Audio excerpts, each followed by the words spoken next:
আজ আমি চলে এসেছি একদম নতুন একটা রেসিপি নিয়ে। রেসিপিটা তোমরা আগে কখনো খেয়েছো কি না আমি জানি না। যদি না খেয়ে থাকো তাহলে কিন্তু আমার এই রেসিপিটা দেখে অবশ্যই একবার বানিয়ে ফেলো। আজ আমি মুসুর ডাল দিয়ে পটলের একটা রেসিপি করে তোমাদের দেখাবো।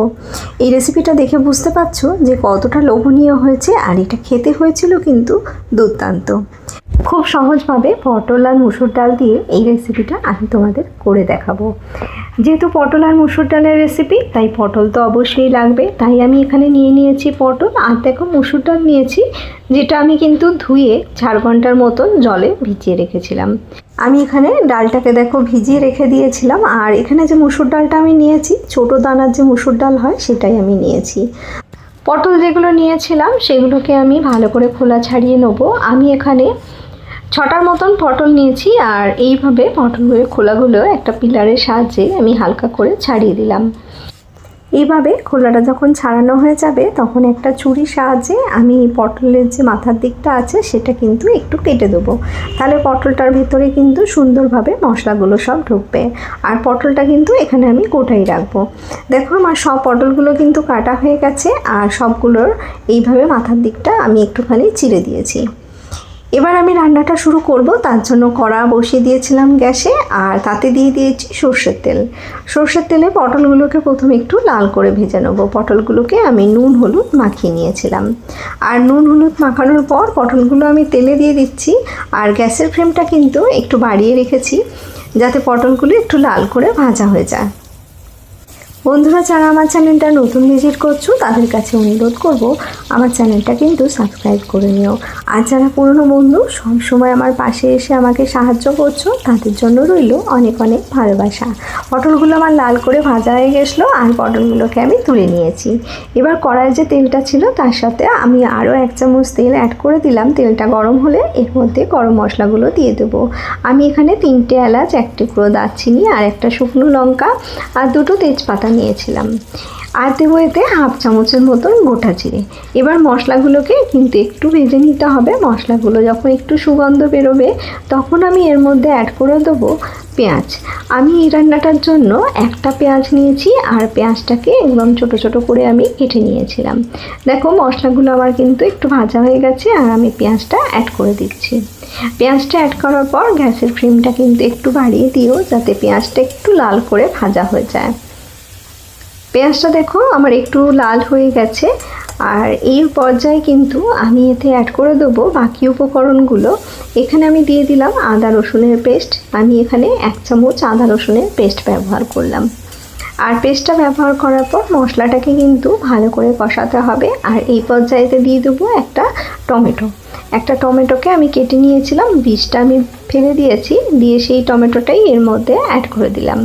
এবার এর মধ্যে শুকনো উপকরণ যেগুলো সেগুলো দেবো। প্রথমেই দিয়ে দিলাম জিরে গুঁড়ো 1 চামচ, আর দেবো এখানে ধনে গুঁড়ো। এখানে ধনে গুঁড়ো দেবো 1/2 চামচ। ধনের পরিমাণটা একটু কম, আর জিরের পরিমাণটা একটু বেশি। আমি এখানে গুঁড়ো মশলা ব্যবহার করছি, আপনারা যদি চান তো বাটা মশলাও এতে দিতে পারেন। এবার এর মধ্যে দিয়ে দেবো হলুদ গুঁড়ো। হলুদ গুঁড়োটা দেওয়ার পর আমি মশলাটাকে কিন্তু ভালো করে কষাবো। এটাকে কিন্তু খুব ভালো করে কষিয়ে নিতে হবে, যাতে সব মশলা কষানো হয়ে যায় আর তেল ছেড়ে আসে। তার জন্য গ্যাসের ফ্লেমটা একটু লোতে রেখে এই মশলাটাকে কিন্তু কষিয়ে নিতে হয়। আর যদি মনে হচ্ছে একটু কড়াইয়ে লেগে যাচ্ছে তাহলে কিন্তু অল্প একটু জল দিয়ে দিও, আর জল দিয়ে মশলাটাকে ভালো করে কষিয়ে নিও। দেখো মশলা আমার সুন্দর করে কষানো হয়ে গেছে। এবার আমি এর মধ্যে যে ডালটা ভিজিয়ে রেখেছিলাম সেটার মধ্যে দিয়ে দেবো। ডালটা দেওয়ার পর কিন্তু এটাকেও ভালো করে কষিয়ে নিতে হবে।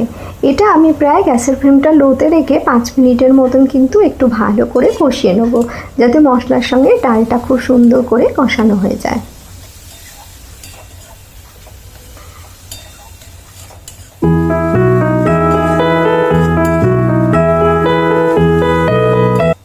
দেখো ডাল কিন্তু সুন্দরভাবে কষানো হয়ে গেছে, আর এই পর্যায়ে এতে আমি জল অ্যাড করে দেবো।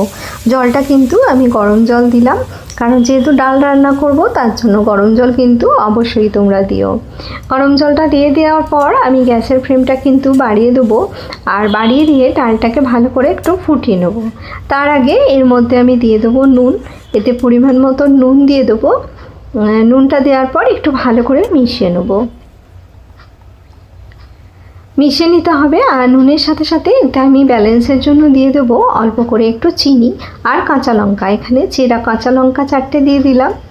তোমরা যদি ঝাল খাও তাহলে লঙ্কার পরিমাণ আরও 2-4টে বাড়িয়ে দিও। আর এতে দেখো এই যে অল্প পরিমাণে একটু চিনি দিয়ে দিলাম। এবার এটাকে একটু মিশিয়ে নেবো। মেশানো যখন হয়ে যাবে, একটু ফুটে যাবে যখন, তখন এর মধ্যে আমি দিয়ে দেবো ভেজে রাখা পটলগুলো। তার আগে ডালটাকে কিন্তু আমি 2 মিনিট একটু ফুটিয়ে নিয়েছিলাম। ফোটানোর পর ভেজে রাখা পটলটা দিয়ে দিলাম। আর পটলটা দিয়ে একটু নাড়াচাড়া করে নিচ্ছি। নিয়ে গ্যাসের ফ্লেমটা একদম লোতে রেখে এটাকে আমি ঢাকা দিয়ে দেবো। ঢাকা দিয়ে এটাকে আমি রান্না করে নেবো। ঢাকা থাকা অবস্থায় মাঝে কিন্তু একবার এটা ঢাকা খুলে আমি দেখে নেবো খুব ভালো করে সেদ্ধ হয়েছে কিনা। দেখো আমি ঢাকা খুলে নিয়েছি। আমার ডাল কিন্তু খুব সুন্দর করে সেদ্ধ হয়ে গেছে। আর আমার রেসিপিও কিন্তু একদম রেডি হয়ে গেছে। দেখো সুন্দর একটা দেখতে হয়েছে। আর এটা খেতেও কিন্তু দুর্দান্ত হয়েছিল। আমার রেসিপি কিন্তু একদমই রেডি হয়ে গেছে। নামানোর আগে আমি এতে দিয়ে দেবো 1/2 চামচ ঘি। আর ঘিয়ের সাথে সাথে আমি এখানে গরম মশলাও অ্যাড করব। আমার কাছে জিরে ভেজে যে গুঁড়ো হয় সেটা ছিল না, তাই আমি এতে দিলাম না। আপনাদের কাছে যদি জিরে গুঁড়ো থাকে, মানে যেটা রোস্টেড জিরে গুঁড়ো হয়, সেটা যদি থাকে তাহলে কিন্তু এতে অল্প একটু অ্যাড করতে পারেন। এবার গরম মশলাটা দিয়ে একটু ভালো করে মিশিয়ে নিচ্ছি। আর মিশিয়ে নেওয়ার পর আমি গ্যাসের ফ্লেমটা কিন্তু বন্ধ করে দেবো।